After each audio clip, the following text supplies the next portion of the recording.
Waalaikum salam warahmatullah. Assalamualaikum warahmatullahi taala wabarakatuh. Assalamualaikum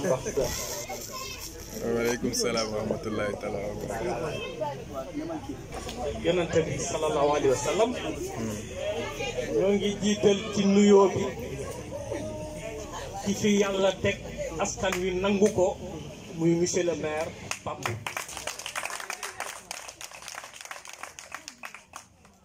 ak délégation bi mu àndal ak ñëpp. Monsieur le maire ñoo ngi lay ziar di la nuyu di la jox sa wàccuwaay yow sunu mag nga sunu xarit nga bëgg nga bëgg Xombol amul kenn ku koy natal boobu yàgg na ñun ay gone lañ nga nekk étudiant di dimbali Xombol nga jàngi bitim réew di dimbali Xombol nga ñibbisi di dimbali Xombol ñu koy fekkee sa doonoon référence ñun ñu doon xool ci yow lu bari ñu lay nuyu bu baax di nuyu le deuxième adjoint au maire Lamine Gueye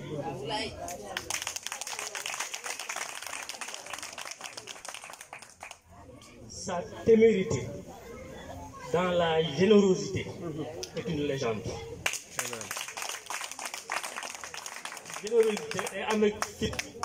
da cee boole moom loolu jërëjëf Lamine pour li ngay def ci dëkk bi yëpp. Serigne Mbacké Ar ñoo ngi lay nuyu le président de la commission financière du conseil municipal. borom xam-xam la borom xel la te ku dal la bëgg dëkk bi ñun ñëpp ñoo doon ànd nañ di jëriñ dëkk bi yàlla na loolu wéy. ñu ngi nuyu les responsables de réew mi di leen jox nuyoo bi ngeen tegal ñoo ko ci loxo Assane Niang mu tegal ñu ko ci loxo monsieur le ministre Yankhoba Diattara jël nuyoo boobu joxal ñu ko le président Idrissa Seck le président du réew mi l'inspirateur du Mburok Sow.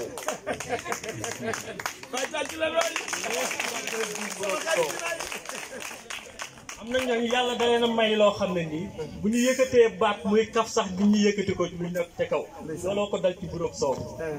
ba mu koy wax da doon dédramatiser mais finalement c'est devenu un slogan mais très intéressant et chacun va s'y mettre nuyu leen ñu ko bu baax a baax a baax.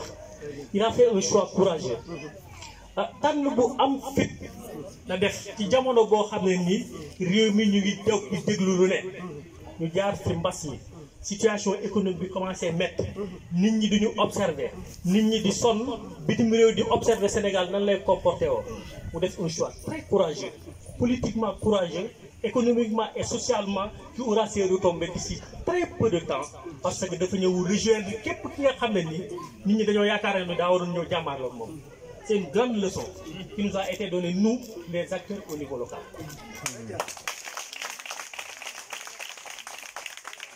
Nous savons que si nous avons correct,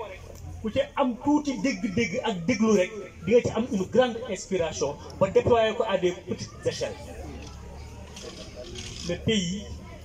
a plus besoin de concertation que de confrontation. Réew mi diisoo juboo yëkkatee ndoo seen fi nga koy dóor mu dóor ko mu ubbi bunt la gën a soxla que jàmmarloo bu jaaree ci jàmmarloo ci fan yi gis nañ ko bu baax kon le président Idrissa Seck vient de donner la grande leçon fekk ci le président Macky Sall ñun ñu koy soutenir dans sa politique de développement bi mu engagé pour Sénégal kon du ñu mën lu dul ce choix courageux là d'avoir le même courage que Idrissa Seck et de rejoindre ce travail-là qui a été entamé pour le Sénégal pour stabiliser ko jamono bi toll na foo xam ne nii réew mu newul teg bu yàggee tuuti dina lakk ndax wane nañ ko le choix du chaos et de la reconstruction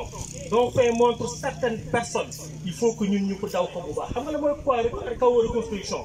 mooy nañu taal nañu maasale lépp doo ko commencé yëkkati demel ni dañuy delluwaat ci ginnaaw maasale li mag ñi defoon ñun de duñu ko nangu assertivité la ñu wax assertivité moo nekk ci diggante violence ak ragal waaye naam di nga wax sa xalaat waaye di nga ko waxee noo xam ne nii